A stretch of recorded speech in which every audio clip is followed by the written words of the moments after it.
नमस्कार दोस्तों, मैं हूं पंडित ठकुरेश पचौरी और YouTube पे आप अपना ये चैनल देख रहे हैं मित्रों, एस्ट्रोलॉजर ठकुरेश पचौरी। आज मैं पुनः उपस्थित हुआ हूं आप सभी के समक्ष एक बहुत ही महत्वपूर्ण जानकारी के साथ में।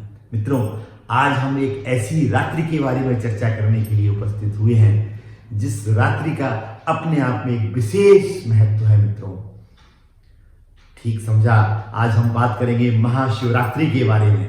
ये महाशिवरात्रि का पावन पर्व इस वर्ष कब मनाया जाएगा, इस पावन पर्व का इतना ज्यादा महत्व क्यों है, पूजा की संपूर्ण विधि और व्रत के महत्व की भी चर्चा करने के लिए हम उपस्थित हुए हैं। अतः आप सभी से अनुरोध है कि अंत तक मेरे साथ इस चर्चा में अवश्य बने रहें, संपूर्ण जानकारी को प्राप्त कर उसका लाभ लेने के लिए। मित्रों, प्रतिवर्ष फागुन मास की कृष्ण पक्ष की चतुर्दशी को इस महान पावन पर्व को मित्रों पूरे देश में बहुत ही हर्षोल्लास के साथ में मनाया जाता है। इस वर्ष 2025 में 26 फरवरी 2025 दिन बुधवार को इस महान पावन पर्व को पूरे देश में विशेष हर्षोल्लास के साथ में मित्रों मनाया जाएगा, क्योंकि जो चतुर्दशी की तिथि है वो 26 फरवरी को ही रात्रि में है और ये पर्व जो है मित्रों रात्रि का है। अतः इस पर्व को हमें 26 फरवरी को ही मनाना है और व्रत को हमें 26 फरवरी को ही रखना है। अब हम बात करते हैं इस व्रत के महत्व की और शिवरात्रि के इस पावन पर्व का इतना ज्यादा महत्व क्यों है, शिवरात्रि क्यों मनाई जाती है, इस विषय पर हम चर्चा करेंगे। मित्रों, ऐसा माना जाता है कि भगवान शिव ने शिवलिंग के रूप में दिव्य अवतार इसी दिन लिया था और ब्रह्मा जी ने पहली बार पूजा लिंग रूप में भगवान शिव की इस दिन ही की थी। अतः इस पर्व का अपने आप में मित्रों विशेष महत्व हो जाता है। काशी में इस पर्व को बहुत ही धूमधाम के साथ में मित्रों मनाया जाता है।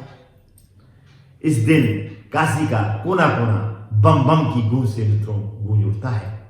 शिवालयों से, देवालयों से भगवान शिव की निकली हुई बारात काशी की श्रद्धा को बटोरती हुई, भक्तों में उल्लास पैदा करती हुई एक अतुलनीय वातावरण का मित्रों सृजन करती है। काशी ही एक ऐसी जगह है मित्रों जहां पर शिवलिंग के 14 रूपों की पूजा की जाती है। काशी में इस पर्व को बहुत ही उल्लास के साथ में मित्रों मनाया जाता है। अब हम बात करेंगे इस दिन की विशेष पूजा की और व्रत के महत्व की। उठिए मित्रों, सुबह उठिए, स्नान ध्यान करिए, पीले या सफेद वस्त्र धारण करिए, संभव हो तो गंगा स्नान भी कर सकते हैं। आप निराहार रह के व्रत रख सकते हैं, फलाहार रहकर व्रत रख सकते हैं, आप सात्विक भोजन करके भी इस दिन व्रत रख सकते हैं यदि आप शारीरिक रूप से सक्षम नहीं हैं। एक लकड़ी की चौकी ले लीजिए, उस पर लाल वस्त्र, सफेद वस्त्र बिछा लीजिए, भगवान शिव की, मां पार्वती की, उसमें नंदी जी भी हों तो ज्यादा अच्छा है। एक छोटी सी तस्वीर स्थापित करके विधिवत भगवान शिव के मंत्रों का उच्चारण करिए, शिव चालीसा का पाठ करिए। यदि संभव हो तो रुद्राभिषेक भगवान शिव का जल से, दूध से, पंचामृत से करिए और भगवान शिव के मंत्रों का लगातार जाप करते रहिए। पूरे घर के सदस्य यदि इस रुद्राभिषेक में शामिल हो तो अत्यंत ही उत्तम है। विधिवत उनका भोग लगाइए और उस भोग को घर के सभी सदस्य ग्रहण करिए। इस दिन मित्रों ऐसा माना जाता है कि इसी रात्रि वाले दिन भगवान शिव ने मां पार्वती से ब्याह रचाया था और शिव और शक्ति का मिलन इसी रात्रि को हुआ था। इसलिए मित्रों इस रात्रि का अपने आप में विशेष महत्व है। यदि आप रात्रि जागरण करके रात्रि में जो पूजा का निशा काल का जो मुहूर्त है मित्रों, रात्रि में 12:09 से रात्रि 12:59 यानी 50 मिनट का ये जो मुहूर्त है, इसमें आप यदि भगवान शिव की विधिवत आराधना, उनके मंत्रों का जाप करते हैं तो उसका विशेष फल प्राप्त होता है। किसी भी मनोकामना की पूर्ति हेतु जो मनोकामना आपकी काफी दिनों से पूर्ण ना हो पा रही हो, यदि आप निराहार रहकर इस दिन व्रत रखते हैं और निशा काल के मुहूर्त में भगवान शिव की आराधना करते हैं तो वो मनोकामना आपकी निश्चित रूप से पूर्ण होगी, ऐसा मेरा विश्वास है। व्रत का जो पारण है वो अगले दिन 27 तारीख को इस व्रत का पारण किया जाएगा। अब हम एक प्रयोग के बारे में आपसे चर्चा करते हैं कि यदि आपने अभी तक अपने घर में पारे का शिवलिंग की स्थापना नहीं की है तो इस दिन आप पारे की शिवलिंग की स्थापना मित्रों कर सकते हैं और आप रुद्राभिषेक उस पारे के शिवलिंग का इस दिन प्रारंभ करिए मित्रों, भगवान शिव के मंत्रों का जाप करते हुए पंचामृत से, जल से या दूध से। और किसी भी मनोकामना की पूर्ति हेतु आप ये रुद्राभिषेक प्रारंभ कर सकते हैं और लगातार इसको हर सोमवार को मित्रों जारी रख सकते हैं।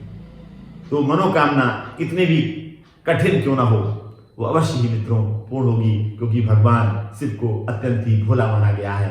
बहुत जल्दी प्रसन्न होते हैं यदि विधिवत मन से इनकी पूजा की जाए।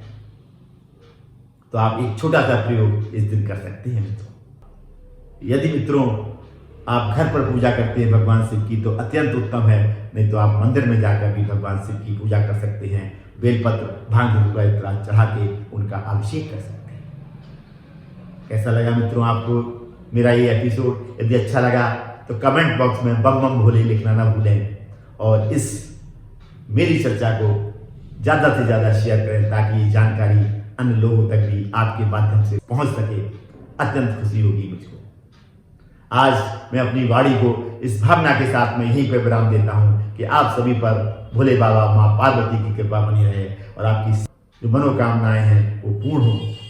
पुनः मुलाकात होगी किसी ऐसी ही विशेष जानकारी के साथ में। तब तक अपना ये चैनल देखते रहिए और इस तरीके की जानकारियां प्राप्त कर उनका घर बैठे लाभ लेते रहिए। धन्यवाद मित्रों, अंत तक मेरे साथ इस चर्चा में जुड़े रहने के लिए और मेरा ये वीडियो पूर्ण रूप से देखने के लिए आप सभी को मित्रों बहुत बहुत धन्यवाद। बोलो बम बम भोले, भोले बाबा की जय।